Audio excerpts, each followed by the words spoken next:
श्री गणेशाय नमः। वक्रतुंड महाकाय सूर्यकोटि समप्रभ निर्विघ्नं कुरु मे देवं सर्वकार्येषु सर्वदा। अब हम गणेश जी का नाम लेकर शिव पुराण प्रारंभ करते हैं। ओम नमः शिवाय, ओम नमः शिवाय, ओम नमः शिवाय। भोले बाबा को, शंकर भगवान को कोटि कोटि प्रणाम। शिव पुराण में श्री रुद्र संहिता के तृतीय खंड में 52वां अध्याय प्रारंभ करते हैं। भगवान शिव का आवास गृह में शयन। ब्रह्मा जी बोले, नारद, शैलराज हिमालय ने सभी बारातियों के भोजन की व्यवस्था करने हेतु सर्वप्रथम अपने घर के आंगन को साफ कराकर सुंदर ढंग से सजाया। तत्पश्चात गिरिराज हिमालय ने अपने पुत्रों मैनाक आदि को जनवासे में भेजकर भोजन करने हेतु सभी देवी देवताओं, साधु संतों, ऋषि मुनियों, शिव गणों, देव गणों सहित विष्णु और भक्त वत्सल भगवान शिव को भोजन के लिए आमंत्रित किया। तब सभी देवताओं को साथ लेकर सदाशिव भोजन करने के लिए पधारे। हिमालय ने पधारे हुए सभी देवताओं एवं भगवान शिव का बहुत आदर सत्कार किया और उन्हें उत्तम आसनों पर बैठाया। अनेकों प्रकार के भोजन परोसे गए तथा गिरिराज ने सबसे भोजन ग्रहण करने की प्रार्थना की। सभी बारातियों ने तृप्ति के साथ भोजन किया तथा आचमन करके सब देवता विश्राम के लिए अपने अपने विश्राम स्थल पर चले गए। तब हिमालय प्रिया देवी की आज्ञा लेकर नगर की स्त्रियों ने भगवान शिव को सुंदर सुसज्जित वास भवन में रत्न जड़ित सिंहासन पर सादर बैठाया। वहाँ उस समय भवन में सैकड़ों रत्नों के दीपक जल रहे थे। उनकी अद्भुत जगमगाहट से पूरा भवन आलोकित हो रहा था। उस वास भवन को अनेकों प्रकार की सामग्रियों से सजाया और संवारा गया था। मोती, मणियों एवं श्वेत चंवरों से पूरे भवन को सजाया गया था। मुक्तामणियों की सुंदर बंदरवारे द्वार की शोभा बढ़ा रही थी। उस समय वह वास भवन अत्यंत दिव्य, मनोहर और मन को उमंग तरंग से आलोकित करने वाला लग रहा था।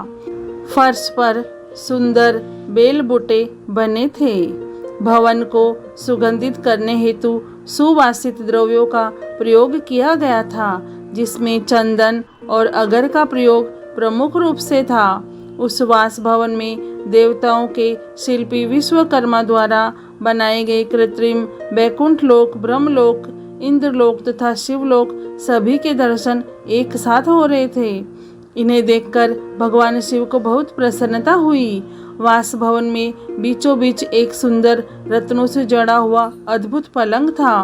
उस पर महादेव जी ने सोकर रात बिताई। दूसरी ओर हिमालय ने अपने बंधु बांधवों को भोजन कराने के उपरांत बचे हुए सारे कार्य पूर्ण किए। प्रातःकाल चारों ओर पुनः शिव विवाह का अनोखा उत्सव होने लगा। अनेकों प्रकार के सुरीले वाद्य यंत्र बजने लगे, मंगल ध्वनि होने लगी। सभी देवता अपने अपने वाहनों को तैयार करने लगे। सभी की तैयारियां पूर्ण हो जाने के पश्चात भगवान श्री हरि विष्णु ने धर्म को भगवान शिव के पास भेजा। तब धर्म सहर्ष भगवान शिव के पास वासभवन में गए। उस समय करुणा निधान भगवान शिव सोए हुए थे।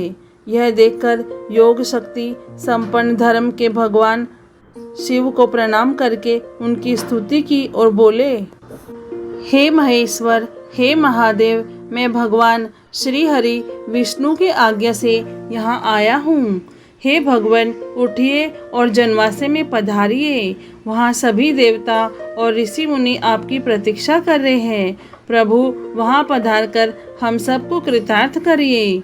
धर्म के वचन सुनकर सदाशिव बोले, हे धर्मदेव, आप जनवासे में वापस जाइए। मैं अतिशीघ्र जनवासे में आ रहा हूँ। भगवान शिव के ये वचन सुनकर धर्म ने भगवान शिव को प्रणाम किया और उनकी आज्ञा लेकर पुनः जनवासे की ओर चले गए। उनके जाने के पश्चात भगवान शिव तैयार होकर जैसे ही चलने लगे, हिमालय नगरी की स्त्रियां उनके चरणों में दर्शन हेतु आ गई और मंगलगान करने लगी। तब महादेव जी ने गिरिराज हिमालय और मैना से आज्ञा ली और जनवासे की ओर चल दिए। वहां पहुंचकर महादेव जी ने मुझे और विष्णु जी सहित सभी ऋषि मुनियों को प्रणाम किया। तब सब देवताओं सहित मैंने और विष्णु जी ने शिव जी की वंदना और स्तुति की। शिव पुराण में श्री रुद्र संहिता के तृतीय खंड में 52वां अध्याय पूर्ण हुआ। ओम नमः शिवाय, ओम नमः शिवाय, ओम नमः शिवाय। हे भोलेनाथ, हे शिव शंभु, हे माता पार्वती, आपको कोटि कोटि प्रणाम और कोटि कोटि धन्यवाद। जय भोलेनाथ।